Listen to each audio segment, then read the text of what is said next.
Spotify Pakistan نے global impact list جاری کی ہے جس میں 30 پاکستانی گانے ہیں جنہیں انٹرنیشنل سٹیج پر بہت سنا اور پسند کیا جا رہا ہے۔ پاکستانی آرٹسٹ طلحہ انجم کے اس میں 17 ہپ ہاپ گانے ہیں۔ بنیادی طور پر پاکستانی آرٹسٹ کے گانے ملک سے باہر بھی پسند کیے جا رہے ہیں اور بہت سنے جا رہے ہیں۔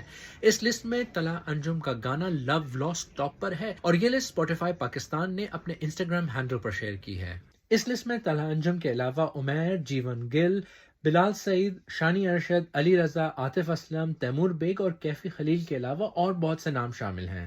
پاکستان، سری لنکا اور بنگلہ دیش کے لیے اسپوٹیفائی کی سینئر ایڈیٹر نے کہا ہے کہ پاکستانی میوزک کی بین الاقوامی سطح پر پسندیدگی اور نئے سامعین تک رسائی نہایت حیران کن ہے۔ اسپوٹیفائی کی گلوبل امپیکٹ لسٹ کے ٹاپ 30 گانوں میں 60% سے زیادہ ہپ ہاپ گانے ہیں اور یہ پاکستانی ہپ ہاپ میوزیشنز کی انٹرنیشنل سٹیج پر پاپولیرٹی کی طرف بھی اشارہ ہے۔ پاکستان میں ہپ ہاپ کی مقبولیت میں تیزی سے اضافہ ہو رہا ہے اور اس کی سالانہ اسٹریمنگ 180% سے زیادہ بڑھی ہے۔ اسپوٹیفائی کی پلے لسٹ دیسی ہپ ہاپ، نئی بارز اور اصلی، جس میں نئے ٹیلنٹ اور تجربہ کار میوزیشنز کے گانے شامل ہوتے ہیں، انہوں نے پاکستانی میوزیشنز کے گانوں کو لوکل اور انٹرنیشنل سٹیج تک پہنچایا ہے۔